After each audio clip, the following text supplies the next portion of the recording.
भोजन ढूंढना अब कालू कौवे के लिए बहुत आसान हो गया था, क्योंकि कालू कौवा हर रोज इंसानों की बस्ती की तरफ जाता और वहाँ एक किसान के खेत से कुछ चने चुरा लेता। आज के लिए इतना ही काफी है, पेट भी भर लिया और गोरी के लिए भी चने ले लिए। कालू कौवा कुछ चने लेकर वहाँ से उड़ता है। नदी पर गोरी कौवी दूसरे पक्षियों के साथ बैठी हुई थी। लो पतरी जी, खाओ चने, बहुत स्वादिष्ट हैं। मेरा सुंदर पति कितना ख्याल रखता है मेरा। ऐसा कहते हुए गोरी कौवी चने खाने लगती है। गोरी, हम सब भी बहुत भूखे हैं, थोड़े चने हमें भी दे दो। ना ना गोरी, ये चने मैं तुम्हारे लिए लाया हूँ। हम सब भी आपके दोस्त हैं, हमें भी थोड़े से दे दो। ना ना, मेरे पति जी बहुत मेहनत से कमा कर लाते हैं मेरे लिए चने। चल कालू, घर जाकर खाते हैं। वो देखो, मोटा कबूतर कैसे घूर घूर कर देख रहा है मुझे।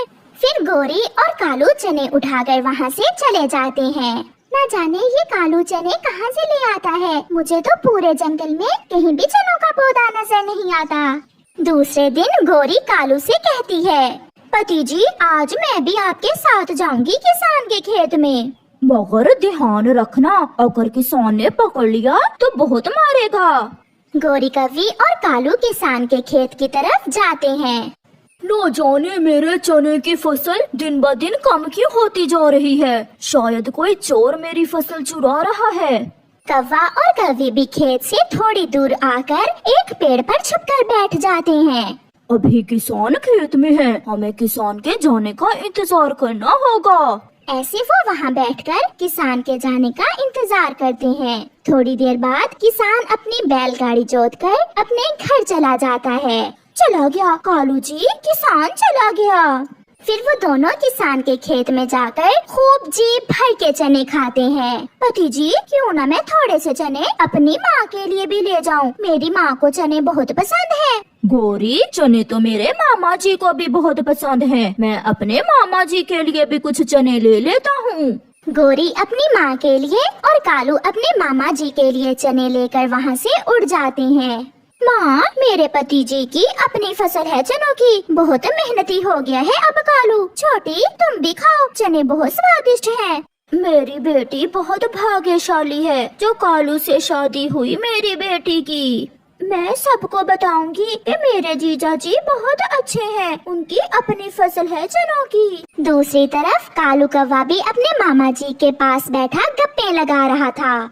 मामा जी, इस बार मेरी चनों की फसल बहुत अच्छी हुई है। मैंने सोचा मैं अपने मामा जी को भी कुछ चने दे आता हूँ। मेरा भांजा बहुत मेहनती हो गया है, अब काम करने लगा है मेरा भांजा। मुझे तो चने बहुत पसंद है। कालू अपने मामा जी को चने देकर वापस आ जाता है।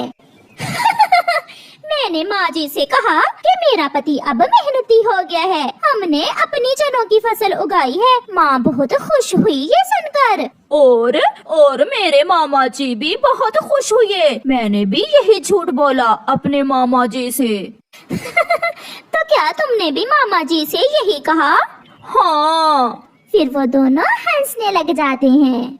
ऐसे ही कुछ दिन गुजर जाते हैं। एक दिन गोरी की छोटी बहन अपनी माँ से कहती है, माँ, आज मौसम भी बहुत अच्छा है, क्यों ना आज हम मेरे जीजा जी के खेत से चने खाने जाएं। सच पूछो तो बेटी, चने खाने को आज मेरा भी बहुत मन कर रहा है। चलो हम दोनों जाती हैं।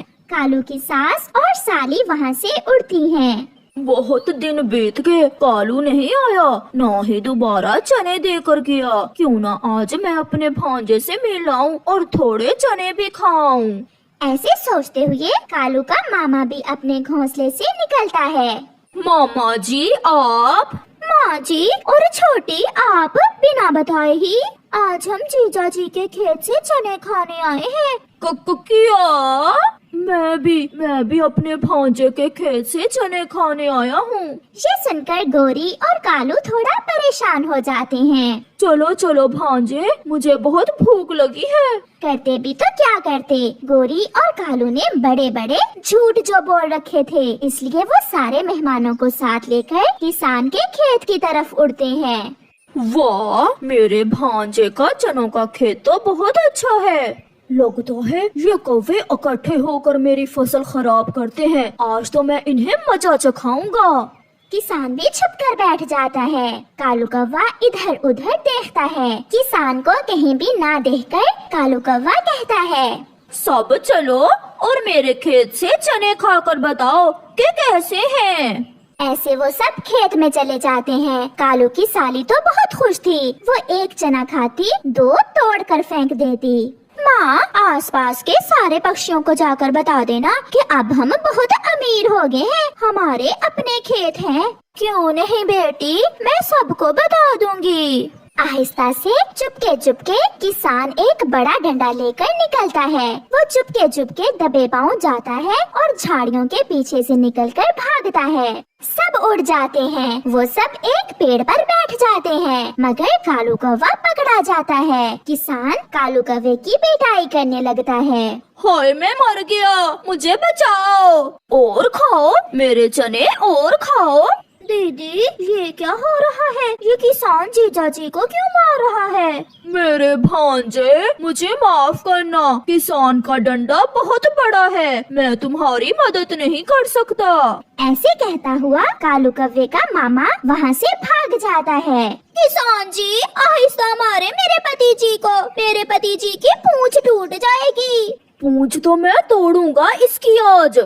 बहुत मुश्किल से कालू कौवा अपनी जान छड़ाकर वहाँ से भागता है। ऐसे सबके सामने कौवे और कौवी को बहुत शर्मिंदा होना पड़ता है। प्यारे दोस्तों, इस कहानी से हमें सीख मिलती है, झूठी तारीफ करने से बेहतर है कि सच बोला जाए, क्योंकि झूठे को हमेशा शर्मिंदगी का सामना करना पड़ता है।